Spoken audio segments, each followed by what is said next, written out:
ক্যালকাটা ইউনিভার্সিটির এডুকেশন সাবজেক্টের 2025 সালে ডেলর্স কমিশন কিন্তু খুব গুরুত্বপূর্ণ বিষয়, কারণ এটা পড়তে পারে। এছাড়া যারা 2026-এ পরীক্ষা দেবে তারা প্রত্যেকে অডিওগুলো শুনবে এবং চ্যানেলটাকে সাবস্ক্রাইব করে রাখবে। ডেলর্স কমিশনের আলোকে আধুনিক শিক্ষার লক্ষ্য। ডেলর্স কমিশনের মতে আধুনিক শিক্ষার লক্ষ্য হলো জানতে শেখা, করতে শেখা, একসাথে থাকতে শেখা এবং হতে শেখা। এই চারটে স্তরের মাধ্যমে ব্যক্তির সামগ্রিক বিকাশ সাধন করা।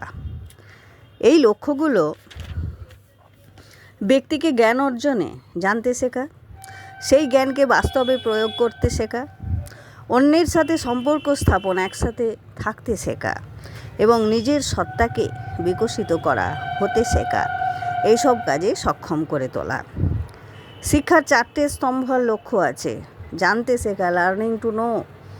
এই স্তম্ভের লক্ষ্য হলো জ্ঞান অর্জনের জন্য একটি পদ্ধতি অবলম্বন করা, যা কৌতূহল, অনুসন্ধান এবং ধারণার সঠিক বোঝাপড়ার উপর জোর দেয়। করতে শেখা, লার্নিং টু ডু। এই স্তরে শিক্ষার্থীরা তাদের জ্ঞানকে বাস্তবে কাজে লাগাতে শেখে এবং পেশাগত জীবনে সফল হওয়ার জন্য বিভিন্ন দক্ষতা ও যোগ্যতা অর্জন করে। 3 নম্বর, একসাথে থাকতে শেখা, লার্নিং টু লিভ টুগেদার। এর লক্ষ্য হলো পারস্পরিক বোঝাপড়া, অন্যের প্রতি শ্রদ্ধা এবং সম্প্রীতির মাধ্যমে সমাজের সাথে শান্তিপূর্ণভাবে সহাবস্থান করা। হতে শেখা, লার্নিং টু বি। এই স্তম্ভটা ব্যক্তির ব্যক্তিগত সত্তার সম্পূর্ণ বিকাশে সহায়তা করে, যা তাদের নিজস্ব বিচার বুদ্ধি, পছন্দ এবং স্বকীয়তা তৈরিতে সাহায্য করে। সামগ্রিক লক্ষ্য।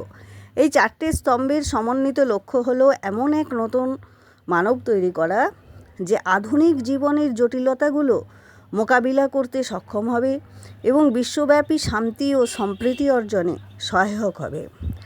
ডেলর্স কমিশন 1996 সালে ইউনেস্কোর কাছে তার প্রতিবেদন পেশ করে, যেখানে চারটে স্তরকে একবিংশ শতাব্দীর জন্য শিক্ষার একটা মৌলিক কাঠামো হিসাবে প্রস্তাব করা হয়।